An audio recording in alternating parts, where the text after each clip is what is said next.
All right, people, you know that sound. It is the Unfiltered Band, which means I must see another episode of Unfiltered, and I must be verklempt because I'm already like slurring my speech because I like to quote music. We're reunited and it feels so good. I made a mistake, Ryan Spilborghs, of deciding to title every episode that I did instead of just 1, 2, 3. So I have to come up with quirky titles. So I'm calling this one Spillin the Beans, episode 41. Okay. Unfiltered. All right. We're gonna spill some beans. I don't know what that means, but I wanted to come up with something to at least, put you in there. I was gonna use the Rockies, and then I realized I didn't want nobody to. I didn't want it to be like the deadline. No, yeah. You don't want to have nothing happening. So I did this thing for the Rockies and Rockies Visions years ago. It was a blatant steal of Between Two Ferns. Remember Between Two Ferns with Zach Galifianakis? Are you kidding? So you can YouTube Spill the Beans. It was called Spill the Beans with me, and I did a couple of these episodes with Houston Street. I did it with Carlos Gonzalez, Jason Giambi. They're all really pretty funny. And the very first one we did, they showed me. They're like, "Hey, do you think you can do something like this?" I was like, "Oh yeah, I can deadpan somebody and ask silly questions."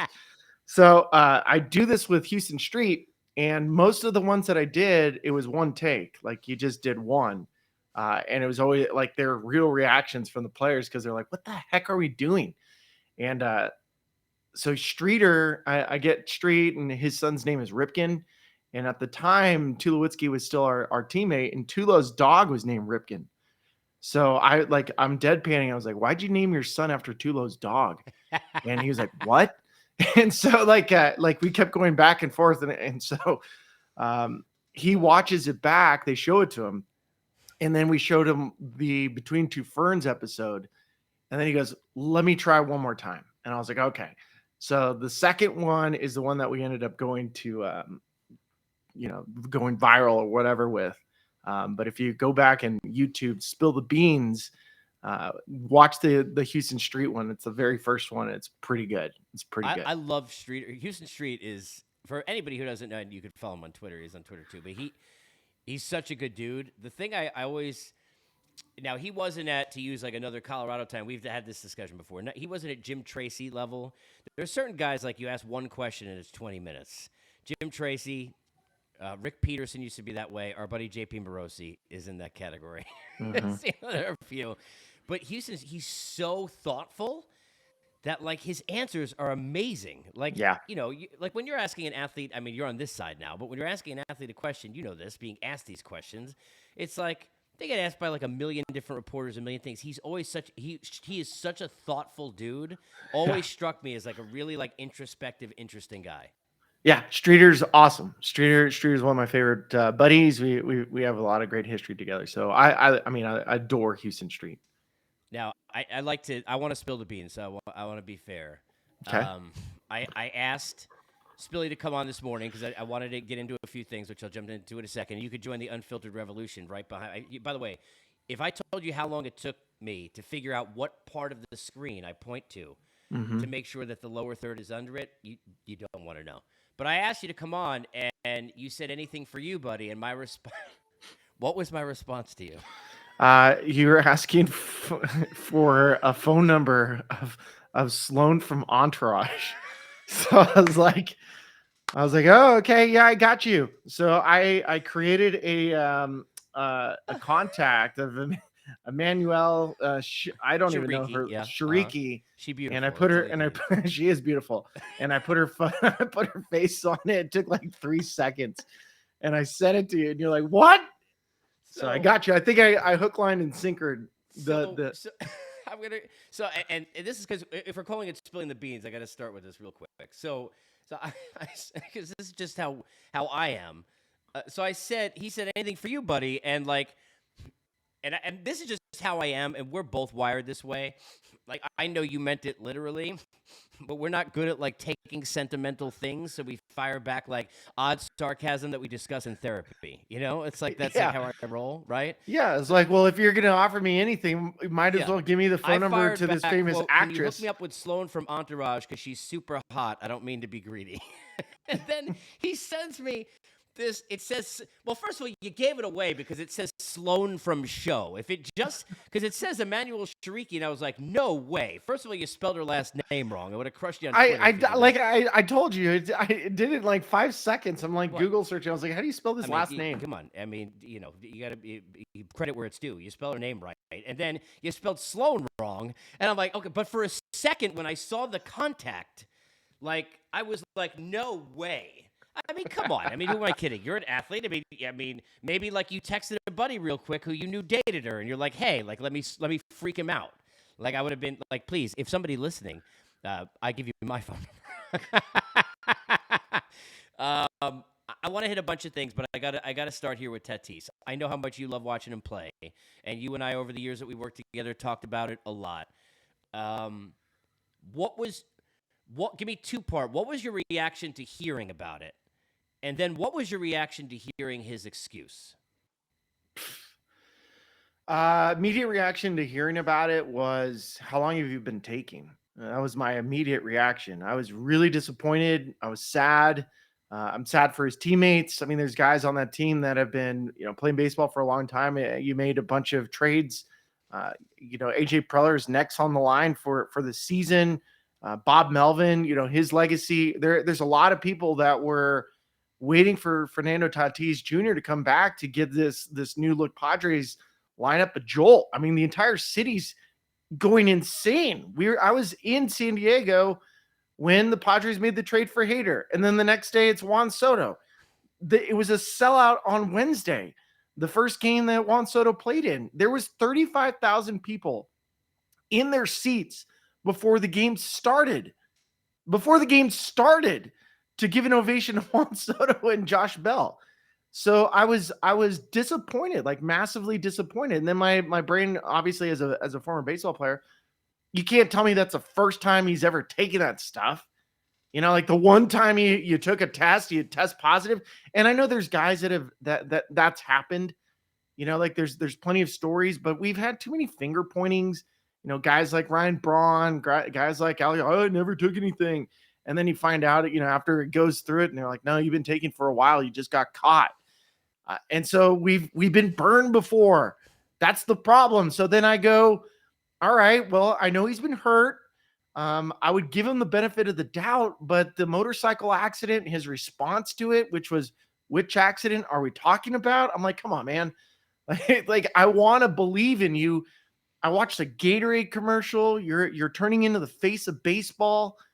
And like, there's kids that look forward to it. My son looks forward to watching Tatis play every single time. Like, we actually watch Padres games because of Fernando. I love how you actually said we actually watch Padres games.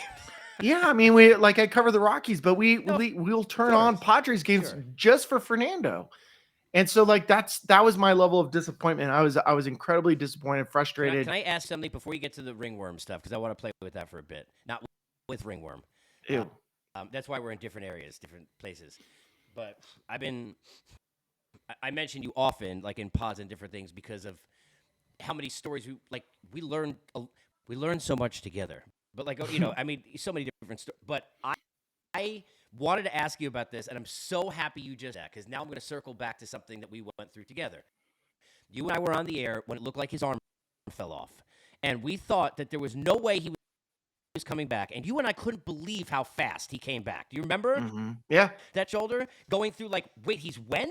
Like, it was unbelievable how fast. The first thing I said was, I have absolutely no evidence of it. Nobody said anything, but you get this from someone who used it successfully and got away with it. That's how that happens. Or somebody gives you, hey, here's a nudge. Here's the guy to call, right? He knew, had access. But remember that injury and how bad that looked? And it looked like with that shoulder, he was out for the year. And I don't remember Spillin in front of me. It seemed like it was only a couple of weeks that this dude was back on the field. We're like, I don't understand that. The first thing I went to, and when you were just talking, I was nodding, because the first I went to was, that dude, I wouldn't bet on it, but if you ask me 50 or 50, north of 50 that he used it, whatever this is, or something, to get back that quick. Because you remember how bad that injury was? It didn't look like he was going to play for months. Well, and that's the part that really bothers me the most, is now I question the entire legacy of what he's done. Like that's just a where I kid. get he's a kid, and I mean, he's got 14 more years of contract left to go. It's the same. Like Barry Bonds was the best player I ever saw, and in the back of my mind, he continues to be the best player I ever saw. Like control the strike zone, bat to ball skills. I watched him, when he was coming out of Arizona State. Like I love Barry Bonds, and then you assume he started taking between 2000 2001. And so like there's a demarcation line in my mind where I'm like, okay, that's where he started, but that's not true. I can't definitively say this is when he started because Right. I don't know. You don't know Now chicken the or the entire egg, because I just to say what I often go to in my mind. And look, he was. I mean, we've talked about this before. Whether you believe he belongs in or not, everybody knows he certainly was good enough. Even though you can't say it, you gotta say it. He was good enough as a talent. You don't just wake up and it's like I always say, people use creatine like in offices back in the day and just get fat. Like it's not just like, oh, steroids and no, I hit. But I always think about Spilly, chicken or the egg. Do we look at it and say he played all the time until that started and was an unbelievable outfielder and all of that? Or do we say he was using so he was able to stay on the field and be that kind of? We don't know. you don't know. That's the problem with it. Is now you can't say like he would have been this if he didn't take it. You can't Right. say it anymore. No. It's done. Like that argument's Right. done. I remember I worked out with Mark McGuire, and when Mark McGuire came clean and talked about, yeah, I did use stuff. He told me, because I reached out to him. I mean, I was like, man, like you're still one of my favorite players. He was an amazing coach. I was like, I'm glad that you did it for yourself, to kind of get that off your chest. And he goes, the frustrating part is that I knew, like, he set records at USC. He set records everywhere he went. He was a really good player.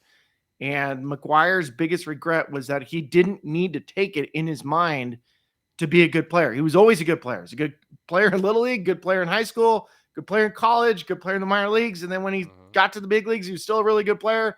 Set a major league record that stood for a long time until Pete Alonso broke it. He was a really, really good player. He didn't need to take it, but he took it. And the same could be said. I mean, like when I think of Fernando Tatis, going back to him, was he always going to be this good? I mean, you got to remember now, like James, like now in the back of my mind, I have all these questions. Okay, James Shields got traded for Fernando Tatis Jr. And we all laugh like, oh my God, what a coup. Like, I can't believe you actually got Fernando Tatis Jr., generational talent for James Shields. Well, maybe because Rick Hahn saw Fernando Tatis Jr. He was just Fernando Tatis Jr., not the Yeah, he generational wasn't talent. supercharged. He And wasn't it could be just supercharged. recovery, right? I mean, that's the thing we don't know, right? Because here's and I want to get to the other part of this. So I'm thinking when this first came out, and I said this, like, we always know people in life who, like, the lie they tell you is bad, and then the lies and the shit they tell you afterwards is way worse, and it makes it worse. Like, if you would have told me the truth, if he would have come out, Spilly, and said, it's the stupidest thing I've ever done, I wanted to get back on the field badly, because if you want my own opinion, this is just, I'm not his therapist, but common sense, human element, this is a guy who, look, anybody that good's got some ego. You're jealous of Juan Soto and all the attention he's getting. He's a hero, and you're the star of that team, and you want to be part of it, and you want to get back on the field. And I wanted to cut down the injury, and I think that's probably what happened, that he wanted to get on the field quicker and find a way back on this season and be all of that, right? Whatever the reasons. If he would have just said that, and admitted it, imagine what doors it would open for how many other kids have done it. Just somebody being honest, like you would have gone through the suspension and would have actually probably as a human felt better about this kid and wanted to root for him. When he says ringworm, like, come on, dude, you can't get a better excuse than that. Like, I keep joking around. What do you call 1-800-ringworm? And they're like, get some cluster ball. Like, where did he, the idea of how bad an excuse it was struck me. So I told you my son's reaction to this was actually pretty good. I go, yeah, so Fernando's out for 80 games. He was like, why? And I was like, well, he took something he wasn't supposed to. He's like, didn't the doctors and trainers prescribe it for him? I was like, no. He's like, then why did he take it? He's 11. He's 11. I was like, you're right. And when you go back and you like, I keep saying I was in San Diego, watching him take batting practice, watching him take live BP. He was surrounded by trainers and staff constantly. He has been surrounded by trainers and staff because he's been on the IL for months. If ringworm popped up to Fernando, you're telling me he wasn't going to ask a trainer, like, hey, like, I got this thing. What's this thing on my neck? Like, even if he went back home to Dominican during All-Star break, right, and something happened, I mean, like, is it a once in a bazillion chance that this thing he took it and he got popped for it? The same thing that D. Gordon got popped for? The same thing I believe Melky Cabrera got popped for? Yeah, I remember Melky's excuse. He had his own website to like that where he got it from. I mean, come on, man. I mean, come on. So, I mean, that's even from a kid, an 11-year-old kid goes, hold on a second. Yeah. Why didn't you just ask the staff? They would say like, oh yeah. And if they did, they would prescribe something that would be legal to Major League Baseball. So it doesn't hold any water. And then the last part, and this is why I understand from the reactions of his teammates, because I know a lot of people are like, oh, really? Mike Clevenger's talking? I love what his teammates did. I loved it. Loved it. And this is why, is because they saw that excuse and go, I'm like, come on, man. Even AJ Preller's like, yeah, that's your story. You got to bite your tongue because they want to blow him up. That's right. They want to go like, dude, you're a bleeping liar. That's right. You're a liar. You got to grow the F up is basically what they said. If you composite all their quotes, and now he looks like a jackass, right? And it's you wish you would know better than I want to ask this because it's interesting, and I want to get to Ohtani, but because not that I have to ask you about that all the time, but specifically I want to talk about something with that. But I want to ask you this: from where does the support system break down, where he doesn't have? Because from the outside, right? And obviously I've covered the game 20 years, but I'm not an athlete, so for me, from the outside, I say, okay, agent, parents, close friends, family, if he knows he cheated, right? And he knows, okay, I'm in trouble, right? What do I do?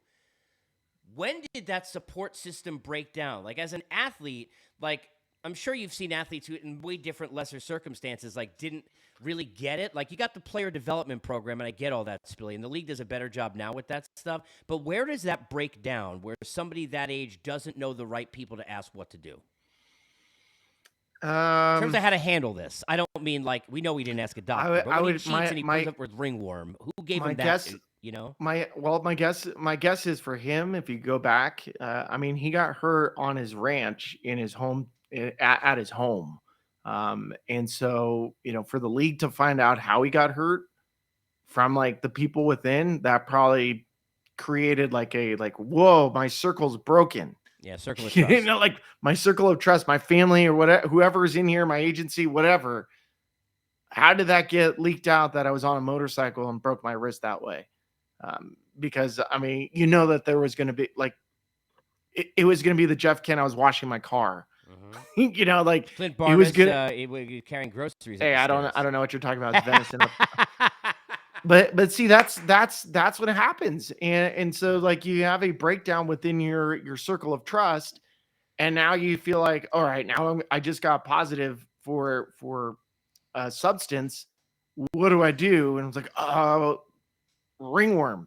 And like the fascinating part about ringworm is that the topical ointment and treatment actually has that steroid in it. So that it's not like it's false. It's not like that steroid's not in it. It is used to treat like antifungal, but that's on a topical cream. Not enough, I don't believe enough to deep into the skin. It's not, I mean, come on. But I mean, going back to, I mean, we've seen a couple players test positive in the last couple of years for like banned substances of like former Russian and German steroids that nobody's ever used in years. And there's like trace amounts, and the players are like, this thing didn't even help me. What are you talking about? Like, this doesn't give me an advantage. It might've been something contaminated that I got from GNC. And like guys, there's like Colton Welker with the Colorado Rockies. He got tested positive for this like random drug that he was like, I don't even know how I got this thing. So, I mean, I think there are question marks about the testing, about whether like these players are actually getting an advantage. If it was a topical ointment that had the steroid in it and he tests positive, like that's clear that that's not giving Fernando Tatis Jr. An advantage here. If it was like an injection, something that's going to make him big and It's for strong recovery, though, right? I mean, it's not even from an injury standpoint, from what we know, most of these things are to get you back on the field, right?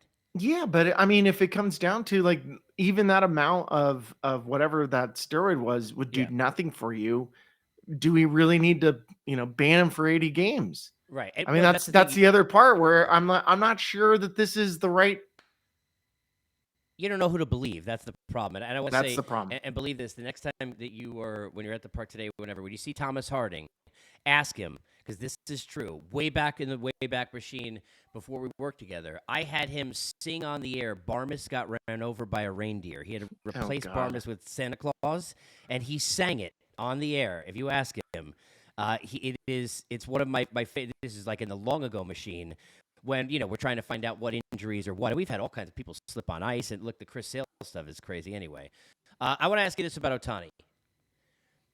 You know that for years I pounded the pavement about baseball being like hockey and having two separate awards. I've said to you many times, and I'm starting this again because of what happened, and you credit or not, what they did with the All-Star game, right? Like, okay, maybe like if I hit these things enough, somebody will listen. The Hank Aaron Award should be for Player of the Year, not Best offensive player. He's as great a name as we've ever had in this sport. And if you made a Player of the Year, which, by the way, means you're the best player on earth, then I could give it to whether you want to do it, depending on how you want to figure out your definitions, Judge or Ohtani, right? Do I want valuable to then be for a winning team, and then best player could then be Ohtani? He's the best player in the world. Or do I want to say best player because what Ohtani judges, right? However you want to do it, now they both get to get credited. Because I am with you. I've heard what you said, and obviously I know already your thoughts on Ohtani. I would vote Ohtani because nobody else could be more valuable. But I don't think it's fair to judge, because I think the awards should be split. And I think it would give baseball an extra debate. They love that. That's what the sport is great on. The NHL does it this way. Why not make the Hank Aaron Award Player of the Year? And then that way you could say you're basically saying Ohtani's the best player in the world, which is a pretty great thing. And now you could say Judge was the most valuable to a winning team. And they both get to get credited. So it's funny you bring this one up. I've been saying this for the last couple months when it comes to Ohtani and Judge, because Yankee fans don't want to hear it. And I go, watch, the end of this year, the awards will be separated. Cy Young is going to be just for pitchers. If you win a Cy Young, you can't win an MVP. I'm going to say like position players are just going to be for MVPs. And I was the same thing. You're going to have a player of the year based on just like overall numbers. MVP is going to be most valuable, which is fine. But I had a feeling Ohtani was going to create a problem for Major League Baseball, because it wasn't fair for Vlad Guerrero Jr. a year ago. It wasn't fair for Aaron Judge. And let's say he breaks 60 home runs, and we haven't seen 60 home runs. So here's some numbers. And this is like, I know I really ticked off Yankee fans the other day when I was talking about this. It's like, okay, the Yankees in the last 30 games, and this was yesterday and they lost again. So the numbers are probably 10-20. So the Yankees are 10-20 in the last 30 games. During that time frame, Aaron Judge has hit 350 with 16 home runs and 36 RBIs. Okay. He's gone off. He's gone off. And if he was so good, if he was such an important part to this team during this time during 30 games, I'm not disagreeing. Why isn't the record better? Why isn't the record better? And so the answer, Billy, because baseball, 100%. So somebody's making the argument, well, look at all the numbers this guy puts up, but the team doesn't win. I just made the Shohei Ohtani argument with Aaron Judge. I just proved it to you. If the team's not playing well, does it have anything to do with Aaron Judge's stats? No. It had zero to do with it. Mike Trout can't get the Angels in the playoffs, right? And he's the best player, right? I mean, how many years is he sitting there like he can't get him in the playoffs? So people are going like, well, Aaron Judge is on this super Yankee team. I was like, okay, that's fine. I understand that part. I'm not discrediting it. But even when Aaron Judge is playing his best, the team is still 10 games below 500. And the reason why is because the pitching has stunk. Yes. The defense has stunk. The base running has stunk. What does that have to do with Aaron Judge? The King injury hurt him too. Yeah, there's no question. So I'm with you when it comes to an MVP. I think it would go if it was just based on winning records and looking at a player on that team. Then Aaron Judge would win it. What you do for a team, like I used to many years. I mean, you've heard me say this way too many times, but I always nobody knows what Enron is anymore. But when I was first saying it, it was like a debunked company. Everybody was talking. Nobody cares the most valuable employee at some company. Like, okay, so you're the best of all the shitty people, right? So like that was always my thing about like A-Rod last place, right? Many years ago with Texas. They need to figure this out because it's not. I hate the word unfair because I know it's complaint. It is unfair to Judge in a way because it's apples and oranges. It's not. There's one unicorn. You can't compare. It's not Judge's fault. You know what I mean? It's not his fault. And I know you know that. And for the Yankee fans, like I'm sure you're trolling them. Great. But for the Spillin the Beans, I know you. I'm not trolling them. I'm not Aaron Judge. I'm not. I do. I think he deserves an MVP, but just not with the Ohtani on the field. It's just impossible. Like I've come up with all these different versions to prove the point. I was like, look, if I was to take the numbers of Ohtani at All-Star break, they were the same as Giancarlo Stanton offensively, who was an All-Star, and the same as Nestor Cortez, who was an All-Star. Oh, it's crazy. I was like, Ohtani is Nestor and Giancarlo rolled into one player. It's stupid. Like, does that not blow your mind? No, and people are like, nah, you still, I know. It's like, dumb. Okay. I want to give you 3 quick hitters. First one, you and I joke about deGrom over the years and that I don't deserve him. Not me personally, but Met fans, right? I asked this the other day, and I'd rather have a player's perspective on it than my own, because I'm sure you know where I sit. The way I asked it was, if we take career numbers out, like we're not talking about who had best career, right? Sure. To me in my lifetime, because I always say this to you over the like I could watch Bob Gibson highlights, but it's unfair. Sandy Koufax, I know their numbers, I've seen them, but I didn't see them. For me, my Mount Rushmore has been Pedro, Clemens, Unit, and Maddox. That's for me, which is I think you could debate other guys, but it's pretty good, and we're about the same age, right? There's certainly other guys. Look, Scherzer, by the way, pretty darn good. Kershaw, right? You could be Verlander's, a lot of other guys. However, I said there's never been a pitcher more dominant that's ever pitched than as the dominance and the level of repertoire that Jacob deGrom has right now. Is that fair to say? Regardless of, look, he's going to go to the Hall of Fame someday as long as he plays enough, right? He's since 2018. Look, the last 97 starts. There's a status of the other day. The only ERAs in a 97 start span at any pitcher's career that are lower are Greg Maddux, Bob Gibson, and Sandy Koufax. That's pretty good, right? deGrom's is a 1.6 something. Is this as dominant a repertoire as you've ever seen? Okay, so I'll give you an example of dominant. Edwin Diaz is doing something we've never seen from a reliever. That's Jacob deGrom pitching as a starter. He's doing the same thing that Edwin Diaz is doing, but as a starter. And he's really only using 2 pitches. It's a fastball and a slider. Yeah. And he's getting close to 50% swing and misses on all of his pitches. We were looking at a batting average the other day, batting average ball in play. The league is hitting 400 against deGrom on his fastball. And you're like, wow, that's really high. They can't make they've put 5 balls in play. So they put 5 balls in play. So the sample size is so small. So it doesn't even matter. So you're like, oh yeah, we're hitting 400. It was like, dude, you've struck out 100 times. So save it. I think what he's done is clearly, I mean, it's 1968 Bob Gibson. Yeah. I mean, he can go. So the example I was going to give you of a player that probably would have been on your Mount Rushmore had he not get injured. And this is kind of like the same lines as J.R. Richards. Sure. JR was probably one of the most dominant pitchers in baseball. It's a really sad story on what happened to him late in his career. He got injured, ended up being homeless. People found him living under a bridge in Houston.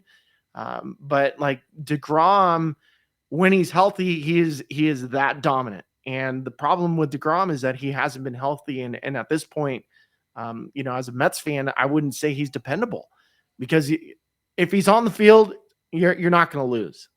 But how many more starts do you get from him? How many do you Well, feel that's why you bubble comfortable wrap him, saying? Spilly, till October. I mean, I don't That's what care I how said. mad I he was like, gets. You yeah, got to bubble wrap the guy. yeah, just have him play catch until October. If I got And Max and deGrom and you don't, I'll take my chances whatever else I have, right? And Diaz, by yeah, the way. oh, Like, are you kidding me?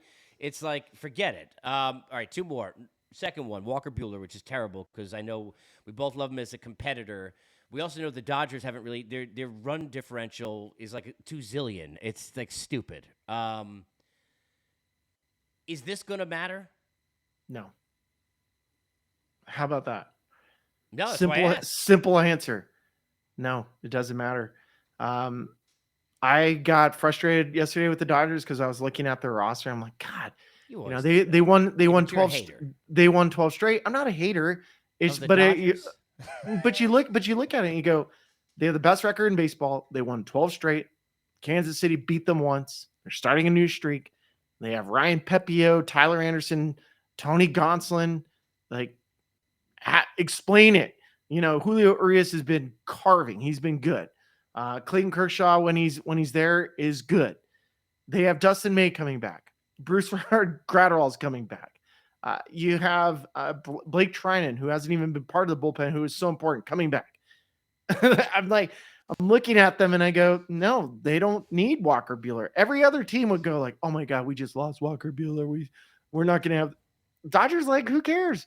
We were hoping to get to full Death Star strength, but we could still blow your planet up one way or another. Like, we're still going to blow you up. Last one. Baseball's crazy in the postseason. You and I both know that, right? Anything could happen. I mean, look, you were part of a team that won seemingly, and I always get this wrong. Is it 23 in 24 days, or how many games? No, we won 21 in 22 days. So anything can happen once you get in September, even in this sport, right? And change the landscape. I've been saying that I believe, in my opinion, and it's made for some interesting AL Central, AL wildcard races, for example. It's a very have and have not year for me. I think the Mets and the Dodgers are very, very dangerous. The Braves, when they're right, are very, very dangerous. The Astros are very, very dangerous. The Yankees should kind of be if they figure it out, and I'm sure they'll kind of figure it out, right? And then there's a bunch of like, yeah, the Cardinals always find a way to somehow, or maybe if I gave you Yankees, Astros, Mets, Dodgers, Braves, how confident are you that the LCSs and the World Series winner are coming from those five? Because as dumb as this is about to sound, because we know baseball, I think I feel as confident any year I've ever been that they've separated themselves, those five, from everybody else with a pretty decent gap. Yeah, you're right on that one. I mean, those five teams are. I mean, how many times have you done an NCAA bracket and you end up just putting all the one seeds in the Final Four, and you end up like winning your bracket, and you're like, what? How did you do that? And you're like, you just go chalk. I mean, like there's certain teams and certain conferences where you go like, okay, yeah, maybe the Big Sky will come out of nowhere and beat a Pac-12 team, but most likely not. Like, Big 12 is going to do good in these things. SEC is going to do good. The Big West is going to get killed. The WAC is going to get murdered. Like the Big East might have a team, they'll go far, and then they're going to get waxed in the 16th round. So in the round of 16. Same here with how I'm looking at baseball, because it feels top heavy. Astros, to your point, are really, really good. I have them as the best team in the American League. Yankees are really, really good. And then you have the next tier down, which is Padres, Milwaukee, St. Louis. Can they win? Yeah. Minnesota, Cleveland. Yeah. Can they? Of course they can win, but it doesn't seem likely. And that's kind of this season specifically. Yeah. I would look at it and go, you know what? If you took chalk, you took chalk for baseball and you took those 5 teams, there's 5 teams. You're going to be fine. You'll see them in the postseason in the NL and the ALCS. To your point of the NCAA tournament, I'll let you run.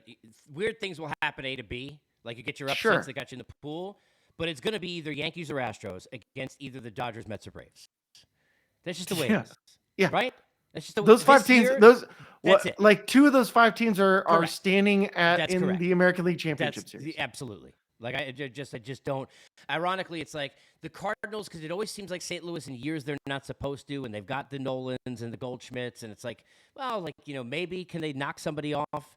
But I think you got to get the Dodgers or the Mets in 5 games because I think in 7 and playing each other, something's got to give. But I don't think anyone other than the other one's going to beat either of those 2 teams in 7 games because of the pitching. No, and you got to remind yourself too. You also have the best record is a 1 seed with a bye taking on 4 and 5, and then the is that right? 4 and 5 or 3 and 4? Yeah. And then the 2 seed is waiting for the winner of what is it? 2 and 6. So I mean, that's Dodgers get a bye, either 1 or 2, and Mets get a bye, either 1 or 2. Yep. So they're already kind of positioned to me in the one of those teams is getting into the NLCS. Oh, yeah. There's no doubt. And we'll be both of them. talking layoffs again and where those factor in, which I know of firsthand. That'll be another conversation. We'll get to that next time. I appreciate you spilling the beans. I'm going to be waiting for Shariki's number because that's really messed up that you broke my heart like that. Is there like another Shariki out there? No, Maybe not like a generic version. Is there? I don't have her, but I got the chick from Small Wonder, like something. Yeah. Appreciate you, Billy. All right, buddy. Be sure to follow at Casey Stern. Join the Unfiltered Revolution. People, much love.